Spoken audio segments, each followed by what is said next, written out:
and welcome to Comtrade Podcast. We already know that you enjoy listening about technology and innovation. But if you're passionate about history, heritage, and different cultures, you are going to love today's episode, as we are crossing the boundaries of AI in exploring the impact of cultural intelligence in AI and uniting history and technology. We would like to welcome our guest, Davar Ardalan, who is the founder and chief storytelling officer at the Intelligent Voices of Wisdom. She is also an executive producer at National Geographic and serves as a member of United Nations AI for Good Brain Trust, that composed of international AI innovators that identify practical AI solutions to advance the UN Social Development Goals. Prior to this, she was also Deputy Director of the White House Presidential Innovation Fellowship Program in Washington, D.C., and a longtime journalist at NPR News. Thank you so much, Davar, for joining us today. We're glad to have you on Comtrade Podcast. Thank you so much, Angelina, for having me. So your background is really impressive. We shared a couple of bits now. We listened more about it during Comtrade's annual software testing conferences in Dublin. But the recent news that we didn't share, and it just came up, I think last week, was your feature in the New York Times about the amazing work that you've been doing in the cultural areas of AI. So could you share more about this experience with us? Thank you so much. Yes, the New York Times featured a story on our work on indigenous knowledge and artificial intelligence. And they also included 3 of the Native American technologists that we've been collaborating with. And the focus was a workshop that we had in September 2021 in Phoenix, Arizona, where we presented a 3-hour workshop with students, Native American students and engineers, and talked about all the ways that current, for example, image recognition applications don't understand cultural context. And we showed them some photos from Native American culture, and we asked them to tag them the way they would from their cultural perspective. And it was shocking when we then put those images inside a very popular image recognition application.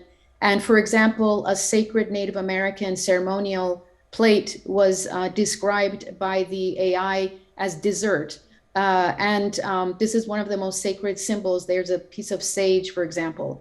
But really, it was an amazing opportunity to be able to talk about why we need to pause and think more about beneficial artificial intelligence, especially at a time when so many communities are eager to see themselves inside of AI solutions. It's important to pause and think about the cultural context. Perfect. Thank you for sharing this very important information. And I would like to elaborate more on this. As you mentioned, in today's data-driven society, AI is at the forefront of technological development and digital development in many industries. So it sometimes gets easy to overlook the ethical and cultural aspect of AI. So could you maybe share why it's important for AI to become more cultural, and how can we help AI softwares become more culturally inclusive? Absolutely. It's all about personalization. So consumers today are eager to share more of their own private data if they believe that they have control over it and they can own it. And personalization only allows AI solutions to become better because you relate to them. So if you're from a specific cultural background and instead of, for example, St. Patrick's Day, you celebrate another special holiday, it's great for AI to be able to know that about you, because maybe you'll get more personalized even advertising. I'm not saying that people want to get that, but what I mean is that it's about personalization. It's about allowing ourselves to honor our backgrounds and not be only beholden to artificial intelligence systems that have been trained primarily with data from Western European cultures. So if you put a picture of a St. Patrick's Day parade inside of a well-known image recognition app, it'll tell you with certainty that there's a bagpipe in there, that there's a kilt, that there's plaid, that there's a tartan. But if you put a picture of a mariachi band, it won't be able to tell you any details about the image. So these are just very maybe even superficial examples of a photo. But imagine how, if you go deeper into AI, all the ways that it's missing a lot of contexts about global cultures. So when we think about a world that wants to get more personalized and artificial intelligence tools that want to tell us how we think, they can't do that if they don't even know what we think. Well, talking about ethics in the AI that you just mentioned brings forward the role of women and their inclusivity in the AI industry.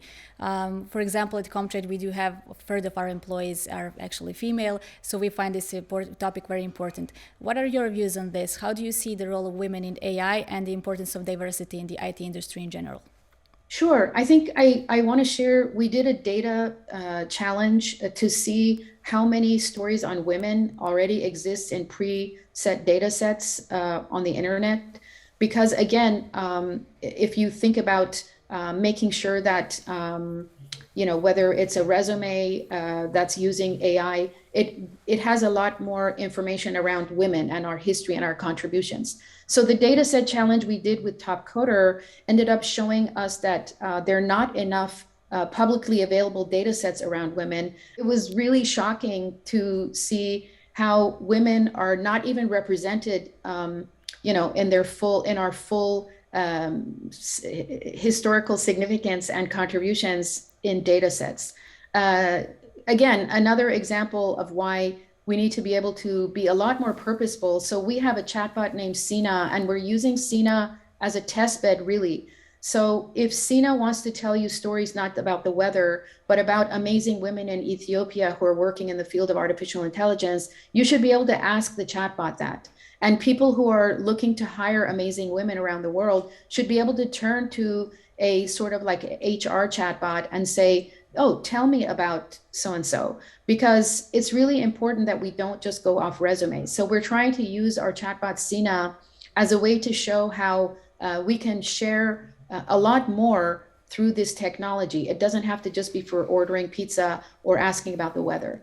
And briefly to your question about the role of women, I think we have to look at AI in many different facets. So yes, we need to have more women studying computer science, but we also need to look at existing products and see how women can inform them. And so the example of the 𝐶𝐸 chatbot is a great example, and I'm happy to send you a demo that we've done. Absolutely. We are going to be the official storytellers for the Women in AI Awards in May.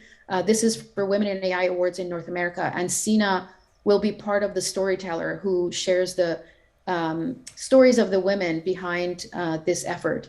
And you could use that as an example of how you can sort of turn the technology on its head and be able to have a chatbot tell you stories about women instead of only being concerned about the lack of data sets in AI on women. Absolutely. I also feel like the importance of women in AI goes into their impact in the workforce as well, because according to the report of World Economic Forum 2020 report, they said that actually there's only like 26% of women in the field of AI and data working now currently, and the field is only rising. So I believe like there's much more to be developed in this space, and that women can actually impact and bring value to this. So what value do you think that women bring in the AI community? I think that the value is that as women, we have a lot of parts to us. In addition to being intelligent, wise, people who have broader perspective, we also, some of us are moms, some of us take care of our parents, and the opportunity to be able to see how AI products and solutions can be used to help us in everyday tasks that we encounter, again, besides a dating app or a food app. What I'm suggesting is that women more holistically look at the world and think about all the ways that these products and solutions can even help us in a given day. And I think that that's a very small example of how women can impact the space by being in there. But also making sure that the data sets that are behind, the millions of data sets that are behind all of the products that are out there right now are not derogatory, are not patriarchal, and are not sexist, so that we can actually be there and raise our hand and say, we're not only here to complain, we're here with a solution. And I think women are very solution oriented, and that I'm very proud of that about myself. And I, excited to see how there can be more room for women's perspective without there to be judgment, right? So I don't have a background in AI. I'm a journalist, but I'm very self-taught. And I think that that's important. The space of artificial intelligence doesn't have to only be for those who also have computer science degrees, because I think we now need to bring a multidisciplinary approach when we create these products, so that it's not just based on the engineering. It is also based on the body of wisdom and thought that we bring based on our own experiences to help shape this future. Absolutely. We're going back to diversity again. So that's actually, I think, what brings in the most value in any aspect. And to close up the interview and the podcast, I would like to ask you more about your actual role in the AI for Good Foundation. As a member of AI for Good, you're more than welcome to share your outlooks on the future of AI and maybe some positive strategies that are based on sustainable development of AI. Since they are dealing with questions such as using AI for further developing sustainable and development goals of the United Nations. Sure. I think the United Nations Climate Change Secretariat, and specifically the Adaptation Director, Dr. 𝐥𝐢𝐬𝐤𝐸, is leading really amazing work around Indigenous knowledge and climate change. And it's not just the focus on Indigenous knowledge. They have 4 pillars looking at the informing the future of climate change. And I will, that's been an initiative that I have been part of in the past, and I look forward to having more of a role in the next couple years. But it is really fascinating to see a lot of energy and a lot of innovation that's happening in the space of AI for good. I think we're going to see that continuing, and also hopefully in the future, having a more active AI commons that actually, where we can upload our learnings and where people from around the world can be able to look at, for example, data sets, or be able to look at case studies, but very much like from a very friendly way, not from a very technical standpoint, to be able to understand how some of the work that we're doing can potentially be utilized in other countries. So really having more of a knowledge sharing network.